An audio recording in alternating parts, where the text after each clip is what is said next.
I say all that about Hunt now, but I gotta throw in this one thing about him. When I first got to CSU, Hunt used to be killing me in practice. Like killing me. And we just said multiple times that I'm a defensive player. I had never been scored on so much in my life until I got here. Like how I don't know if you ever seen the Knuckleheads podcast, and they'll be like there are two NBA players. They have a lot of NBA guys on, and the first question they always ask NBA guys, like, when you first got to the league, who's that first person that like bust your head, gave you that welcome to the league, that made you realize, like, dang, this is the NBA, like, this is the league. That's the first question they always ask NBA guys. Hunt is that guy for me. Like, when I got there, I was really like, when I tell you, like, I was like awake at night, like, what is happening? Like, like, no way, like, because I feel like I would be guarding him perfectly. And Hunt, one of them guys, he left-handed, but like anything he had going left was going in. Anything, like, and I'm like right here, hand right here, everything, left hand finish. He ain't need to see the goal. And so, I just want, like, this is like one of my like favorite stories to tell about Hunt. When I was there, when he was here my first year, I had hurt my ankle, right? Sprained my ankle right before we started practicing. You already know what I'm saying. I sprained my ankle right before practice started, like right before we started like getting into practicing every day. When I sprained it, I missed a lot of conditioning and stuff. And then like I came back, I was like playing with an ankle brace and stuff. I was still a little behind. So I got my ankle brace. I came back. I had been back practicing for like a week, maybe a week and a half, 2 weeks. We had a scrimmage at the end of that second week. So we had a scrimmage that Friday. Man. So I'm playing hobble, right? Like, I'm not 100% by any means. I'm probably like 70%. Hunt know this now. And I'm guarding him the whole game. Hunt tearing me up. Like, when I tell you, like, there is nothing I could do, especially with, like, he was already scoring on me before that. But on a bad ankle, Hunt ended up in the scrimmage with 20 points, 20 rebounds. Like, he actually had like 24, but like he had a 20-20 game in the scrimmage. I'm like, bro, like, I'm looking at they sent us the stat sheet stuff. I'm looking at it like, there's no way, bro. Like what happened? I knew it was bad, but Coach Butler knew I was hurt. Everybody knew I was hurt, but Coach Butler was my coach in the scrimmage. He's like, man, Nelson, I know you. Like, I'm finna come get you in the set. I'm finna give you a break. This, like, you trying to be sympathetic. Hunt then had like this fantastic game. That next Monday, I come in. We finna watch film, right? I'm in the gym early though.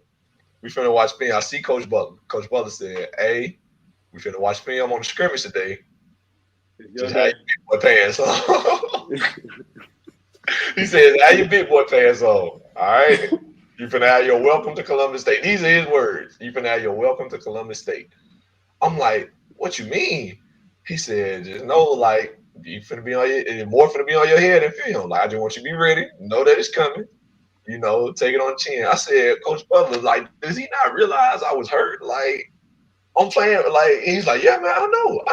Like, I know you was hurt. I know. You ain't look like yourself. But more, he don't care about that like that. It's like, I just want you to know, man, like, just go get ready." I was like, okay. I go in the film, I'm ready for it. I'm like, okay, this gonna be bad. Like, I know I'm gonna be on a lot of clips, whatever. So I'm already going into a kind of like an attitude, like, okay, like, we gonna see. When I tell you, every other clip was me not boxing out or Hunt running around me, scoring, whatever. One play, I kid you not, I remember it. One play, I boxed Hunt out because Hunt got plenty of rebounds already. I know he got plenty of rebounds. I'm boxing Hunt out for the offense because they just shot the ball. The ball bounced to my left. My left ankle is the bad one. I couldn't like lift this way to go get the ball. Hunt swim moves me, goes to get the ball, gets it, takes one dribble, lays it up. I was like, I was so blown. I was so mad. And so the whole film, every other clip was me. And like from that day forward, like I was like, nah, bro, something got to give, something got to change. Like even though I knew I was hurt, I was like, something got to change. Like I'm not gonna keep getting killed in practice every day. But little did I know, Hunt killing me in practice every day that first year is what in turn made me the defensive player of the year. Because I was like, man, if I can stop Hunt from killing me, then I know I'm a solid defender. Because like I realized after the 12 games we played in the season, I was like, none of these dudes is like as good or better than Hunt. Like they might be, as good as him, close to him. They're good scorers, obviously, but like none of these guys is getting buckets the way Hunt was killing me. So I'm like, nah, if I can stop Hunt, then I know I'm something. And then that next year, now don't get me wrong, now Hunt still had some days he was killing me. Like I ain't gonna take. I can speak to this. Go ahead. So it didn't help that Nelson was already self-proclaiming to be the defensive player of the year. I still was in this kind of mindset where I wasn't really using my right hand, not really in post-ups. I would use it in momentum, like, slashing to the rim or like, driving to the goal, but never in post-ups. Nelson had that figured out. Like he got to a point where I was getting called out consistently in practice. They were like, hey, you gotta use that right, gotta use that right, gotta use that right. And I'm like, okay, you guys keep saying that. They keep saying go to the right. Now he knows I'm going right. So I had like a little point in time where I was panicking, and I was like, in my head, I'm thinking, like, I'm not getting nothing. Like Nelson knows, like there was a big period of time like this, like my last year at CSU, where I'm struggling just to get my buckets because he's taking away my left side completely. Like he's gotten more athletic. He ain't playing on no hurt ankle. Like he's played with me for a year, so he's got my moves figured out. But he's not letting me get nothing easy. Like I'm not getting anything easy. He's taking it away. So that made me have to like take it up a notch. That was one thing that had to make me like become a better player. I had to add more to my bag. I had to play stronger. Nelson knows most of the time, if I didn't get my body into Nelson before I went up for a layup, he was probably gonna block my layup. Like he was just that aware defensively. And not only that, like he started to pick it up on the offensive end, to where Nelson's the guy that can finish both hands amazingly around the rim. Like I hesitate to say his left hand hook is like almost smoother than his right hand hook. That's fair to say. The way he goes to it, it's pretty good. And so along with that, like it was one thing to go at Nelson on the offensive end and then not have to worry about him so much on defense other than like boxing him out. But like now he's coming to me on both sides. And so we got to the point really where it was pretty much even tear, going toward the end of the season. That's just credit to the work that Nelson puts in, to be able to be a better player. Like he didn't just say like, oh, well, it's Hunt, I ain't gonna be able to stop him. Like we have practices where neither one of us are getting much going at all. We're both just attacking each other. And like I remember one practice, man, Nelson, we were having like an inter practice scrimmage. It wasn't nothing big. And it was like the last play of the day or whatever. And Nelson has been locking me up pretty much the whole day. I've been getting like only stuff here and there. I probably wasn't shooting a great percentage. I caught a face up like towards the baseline, and I did like some quick like ball shakes in front, and I ripped through. And Nelson like reaches. I crossed over, I ripped through, and Nelson reaches, and he like missed it. And I drive baseline, and I go up to dunk, and he gets like this close from like still blocking my dunk, and I dunked it. And they're on his head about it just because of the type of defensive player he is. He makes one defensive like lapse, which somebody could argue like that's still pretty good defense, just good offense too. And they're not letting Nelson hear the end of it. They're like, Nelson, why? Nelson, like I can't hear them saying it. Coach Butler and Coach Moore. Like they're on his case about it. Just because I scored once, I probably haven't scored in like 10 minutes. So that was what was really funny about that. But it also speaks to how good Nelson is defensively. They like overlook the fact that I'm a good offensive scorer and just said because Nelson is such a good defender, like he shouldn't have got anything. And so I think about that all the time. Like just from that moment and throughout the 2 seasons playing with Nelson, just knowing how much better I got offensively. And watching him on defense too. We both had one game where we both had 5 blocks in the game. And I think about that a lot too. What was that? Aiken at home. Yeah, we both like the two of them. The team had 11 blocks. Me and Hunt had 10. It was crazy. And then I remember one in that game, one block you had, Cobutha said, "Boy, Hunt in your bag, ain't it? You been training Hunt or something?" Yeah, but I ain't got nothing to do with it. Cobutha, that's him. Well, but yeah, man, I really feel like we made each other so much better. Like we elevated our games for each other. Like start out Hunt was just killing me, and then I was like, "No, bro, like this can't be it. Like I can't keep going for this." And then it made my defensive game take a big jump. And in turn, my like training with Hunt made my offensive game a lot better too. And then it vice versa. Like man, Hunt got a lot better on offense from me guarding him every day and like figuring his stuff out. Like he had to develop more bag, like and it made him so much better. And then like on the defensive end, he had somebody like me, and it was like man, we just feeding off each other, learning from each other. And what I say, like without him, I don't know what I would be, where I would be, like what kind of player I would be. Like it would not be the same for sure. Like I know that 100%. Like I would not be the same player if we weren't playing with each other and weren't teammates for those 2 years. So like I don't know.